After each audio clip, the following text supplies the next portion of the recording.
Shopping malls are quickly becoming a thing of the past. It is expected that by 2025, a quarter of shopping malls will cease operations. With the increase in globalization, the rise of e-commerce, and recent developments due to COVID-19, malls have found themselves more deserted in their attempt to reach consumers.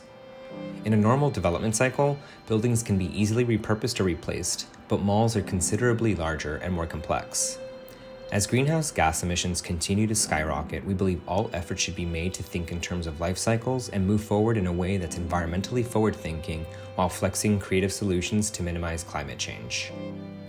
Shopping malls in their current state consume incredible amounts of energy, typically up to 650 kilowatt hours per square meter each year, or the equivalent of over 15 office buildings. Building materials such as concrete, aluminum, and steel are responsible for over a third of global carbon dioxide emissions. In the US alone, the production of 76 million tons of concrete results in 9.8 million tons of CO2. Adaptive reuse has lasting impacts on the environment and dramatically cuts down on project waste.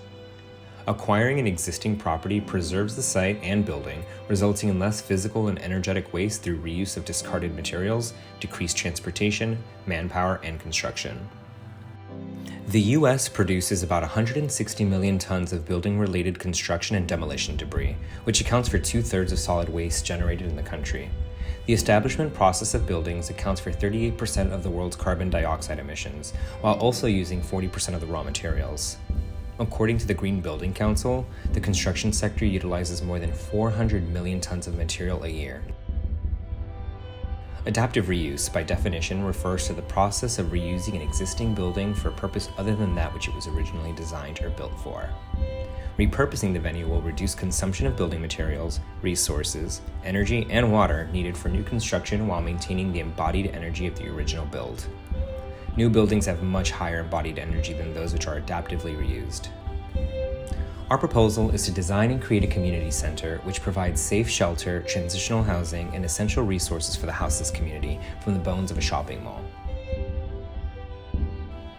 Oregon has a disproportionately large population of houseless people when compared to other states. Oregon's population represents 1.3% of the total U.S. population, yet Oregon's houseless population represents 2.6% of the total U.S. houseless population. In Portland alone, there's an estimation of over 4,000 people counted as houseless, with about 2,000 who are either unsheltered or sleeping outdoors. Introducing Reclaim.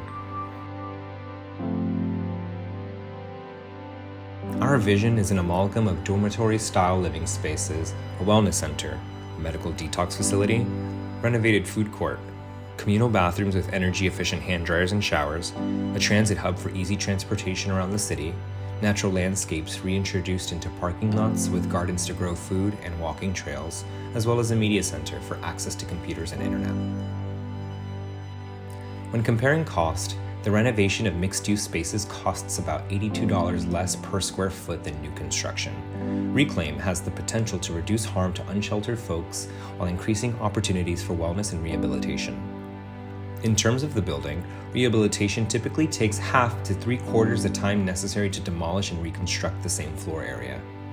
An adaptive reuse model of this scale would significantly minimize carbon dioxide emissions as well as wasted time. Shopping malls, through their development, already have telecommunication systems, water, gas, sewage, drainage, skylights, industrial loading docks, transit access, and are often in prime locations. These existing features expedite the process of development and reduce the need to incorporate a new build. With projects of this scale, weaknesses include initial funding. In the case that state and federal offices don't provide sufficient funding, this could result in a tax hike for the residents in the area. The proposal, which asks houseless centers to redistribute their funding, could create complications within a decentralized transitional housing community. This funding would have to cover restoration, renovations, HVAC, adjustments, maintenance, and more. How do we make this a reality? To solve these challenges, we would work closely with government entities, such as community, state, and federal funding city officials, to generate financing for a project through grants. In addition, we would leverage traditional financing through opportunity zone funds, real estate investment trusts, and private investors. Another less desirable alternative would be raising funds through a tax proposal for businesses or residents. Along with building awareness throughout the community for the purpose of Reclaim Center, we would encourage current houseless shelters and resource centers to invest in the project through mutual aid. Our goal is to sustainably provide the space to safely rehabilitate people while allowing agencies to handle the day-to-day logistics. We recognize the risks associated with such an ambitious undertaking, maintaining the center, securing funding, and earning the trust of the community for which it is being built. On the other hand, this project is a step forward in reimagining how buildings can be reused. Rehabilitating a structure in an effort to rehabilitate its residents could inspire future adaptive rehoming spaces while benefiting the environment. Nearly a fifth of America's 2,000 large-scale regional malls are declining.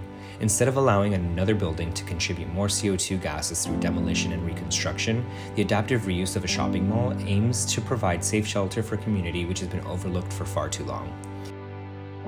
Reclaim will provide shelter and opportunities for improved well-being while preserving the embodied energy of a massive structure.